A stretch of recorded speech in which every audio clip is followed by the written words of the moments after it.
మిగిలే ఉంటుంది. Sir Pulivendula signals next జరిగే ఎన్నికల మీద ఎలా ఉండబోతున్నది అన్నది ఇందాక మీరు చెప్పిన అంశం. అంటే మిగతా వాటిలో కూడా ప్రశాంతంగా జరగాల్సిన అవసరం ఉందంటారా? ఈసారి కట్టు చాలా ఉంది. లోకల్ బాడీ ఎలక్షన్స్ ఇలా జరగడం అన్నది ఇది మంచి సిగ్నల్ కాదు ఇది ఎలక్షన్స్కు. అది కూడా కాకుండా కడప జిల్లాలో ఇప్పుడు ఇంతకుముందు కుప్పం మీద చాలా ఫోకస్ పెట్టారు. కుప్పం పరిస్థితి వేరు, కడప పరిస్థితి వేరు. రాజకీయ ఘర్షణ ఉద్రిక్తత సహజంగా ఇక్కడ ఎక్కువగా ఉంటాయి. పోటాపోటీలు ఎక్కువసార్లు వీళ్ళు గెలుస్తూ వచ్చారు, కొన్నిసార్లు వాళ్ళు కూడా గెలిచారు. ఇప్పుడు వీళ్ళకు బలమైన నాయకత్వం తెలుగుదేశం పార్టీకి కూడా ఉంది. కాబట్టి ఇదంతా కూడా నడిచింది. దీన్ని చాలా వార్నింగ్ సిగ్నల్గానే తీసుకోవాలి. ప్రజాస్వామ్యానికి ఇది మంచి సిగ్నల్ కాదు. తప్పకుండా ప్రభుత్వము, ఎన్నికల సంఘము, పార్టీలు, అది ప్రతిపక్షము అధికార పక్షం కూడా చాలా సంయమనం పాటించాల్సిన అవసరం ఉంది. ప్రతి ఎన్నిక, ప్రతి ఉప ఎన్నిక, ప్రతి సీటు కూడా ప్రెస్టీజియస్ అనుకుంటే, ఇప్పుడు ఉదాహరణకు సామూహికంగా జిల్లా పరిషత్ల అధ్యక్షులు, కార్పొరేషన్ల అధ్యక్షులే ఆ పార్టీల్లోకి వెళ్తున్న పరిస్థితి ఉంది. సో ఒక 40 మంది 50 మంది ఒకేసారి వస్తున్న చోట ఒక్క సీటు కోసం ఇప్పుడు ఇక్కడ ఉదాహరణకు ఇది గెలవడంతోనే ఇంకా పులివెందుల్లో జగన్ పని అయిపోయిందని ఎవరైనా నిర్ణయించుకోరు. ఉదాహరణకు చెప్పాలంటే ఈ సీటు పోయినంత మాత్రాన, లేదు ఈ సీటు గెలిచినంత మాత్రాన ఇంకా వైసీపీ అంతా మళ్ళీ బతికొచ్చి ఇంకా నెక్స్ట్ వాళ్ళేనేమో అనరు. చాలా పరిణామాలు, చాలా పరిస్థితులు ఉంటాయి. అందువల్ల బాధ్యత కలిగిన పార్టీలు శాంతి భద్రతలు వీటన్నిటిని దెబ్బతినకుండా చూడాల్సిన అవసరం ఉంది. ఆ బాధ్యత పోలీసుల మీద చాలా ఎక్కువగా ఉంది. సార్ అమరావతిపై బాబు కేర్ అది కూడా జగన్ మోడీ అది రాహుల్ మీద జగన్ ఈరోజు మాట్లాడిన దాంట్లో రాజకీయంగా చాలా ముఖ్యమైన అంశం ఏమంటే రాహుల్ గాంధీ మీద చేసిన వ్యాఖ్యలు. ఇప్పుడు ఓట్ల మాయ ఇవన్నీ బీహార్ జరుగుతుంది, దాన్ని మనం విడిగా మాట్లాడుతాం అనుకోండి. కానీ జగన్ రాహుల్ గాంధీని టార్గెట్గా చేసి మాట్లాడడం మటుకు చాలా ఆశ్చర్యం కలిగిస్తుంది. చంద్రబాబు నాయుడు, రాహుల్ గాంధీ హాట్ లైన్లో ఉన్నారు, వాళ్ళు కలుస్తూ ఉన్నారు, రేవంత్ ద్వారా టచ్లో ఉన్నారని ఒక పెద్ద ఆరోపణ ఆయన చేశారు.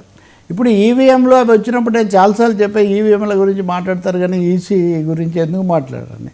ఈయనేమంటారు, మా దగ్గర కూడా ఇన్ని లక్షల ఓట్లు అదనంగా చేర్పించి దొంగ ఓట్లతో ఓట్ల చౌర్యం ఇక్కడ కూడా జరిగింది. బీహార్లో ఓట్ల చౌర్యం గురించి మాట్లాడే రాహుల్ గాంధీ ఏపీలో ఓట్ల చౌర్యం గురించి ఎందుకు మాట్లాడు, అలాగే చాలా విషయాల్లో ఇతర చోట్ల కాంగ్రెస్ విమర్శలు చేస్తుంది, ఇక్కడ ఎందుకు చేయదు అని ఒక విధంగా చాలా కాలం తర్వాత జగన్మోహన్ రెడ్డి చాలా తీవ్ర స్థాయిలో రాహుల్ గాంధీని, కాంగ్రెస్ పార్టీని టార్గెట్ చేయడం మనం చూస్తాం. మరి దీని వెనక ఉన్న వ్యూహం ఏంటి, అవసరం ఏంటి అన్నది మనం చెప్పలేం. కానీ ఒకవేళ వైఎస్ షర్మిల రాష్ట్రంలో అధ్యక్షురాలుగా ఉంది కాబట్టి రాష్ట్ర కాంగ్రెస్ అంటే వేరే విషయం. ఇక్కడ నేరుగా రాహుల్ గాంధీని టార్గెట్గా చేయటం. ఇప్పుడు తెలంగాణలో ఏ విధంగా అయితే బీఆర్ఎస్ రేవంత్ రెడ్డి చంద్రబాబు నాయుడు మనిషిగా పనిచేస్తున్నాడు, వాళ్ళిద్దరు కలిసి వ్యవహరిస్తున్నారు, వీళ్ళైతే బీఆర్ఎస్తో కలిసిపోతున్నారని వాళ్ళు అంటుంటారు. ఇప్పుడు ఈ బీఆర్ఎస్ అనేది ఇంకొక వైపు నుంచి జగన్ అంటున్నారు, రేవంత్ రెడ్డి ద్వారా చంద్రబాబు నాయుడు రాహుల్ గాంధీతో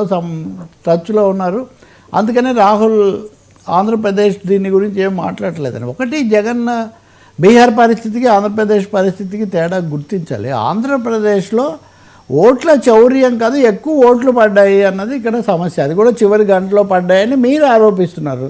దాని మీద మీరు అన్ని చోట్ల కేసులు పెట్టడము, కోర్టుకు వెళ్ళడం అది చేయలేదు. ఒకప్పుడు చంద్రబాబు నాయుడు కోర్టుకు వెళ్ళాడు, కానీ ఉదాహరణకు గతసారి 2019లో, ఈసారి మీరు ఆ స్థాయిలో వెళ్ళింది కూడా లేదు. సో మీరు చేశారా? పోనీ రాహుల్ గాంధీ చేయలేదు సరే, ఓట్ల చౌర్యం ఇవన్నీ బీహార్లో ఇప్పుడు కాంగ్రెస్ పార్టీ, ఇండియా వేరే పార్టీలు చేస్తున్న పోరాటం ఇది మీరు చేశారా? ఆంధ్రప్రదేశ్లో చేసింది కూడా ఈవీఎంలు. అంతవరకు మీరు అప్పుడప్పుడు దశల వారీగా మాట్లాడడం తప్ప వైసీపీఏ చేయనటువంటి ఒక పోరాటం అనండి, లేకపోతే ఒక కేసులు అనండి, అవి రాహుల్ గాంధీ ఎందుకు చేస్తాడు? ఆయనకు అవసరం ఉంది. మీరు రాహుల్ గాంధీ మీరు పరస్పరం ఘర్షణ పడే కదా బయటకు వచ్చారు. కానీ వైసీపీకి ఇందులో ఆసక్తి ఉండాలి. ఎందుకంటే ఎన్నికల సంఘము, ఓట్ల గల్లంతు ఇలాంటి అంశాలు జాతీయ స్థాయిలో చర్చ అవుతున్నప్పుడు మీరు నిజంగా దాంట్లో చేరి ఉండాలి. కానీ ఎందుకు చేరడం లేదు అంటే ఖచ్చితంగా బీజేపీకి సంతోషం కలుగుతుంది. రాహుల్ గాంధీని, కాంగ్రెస్ పార్టీని అంటే సంతోషం కలిగేది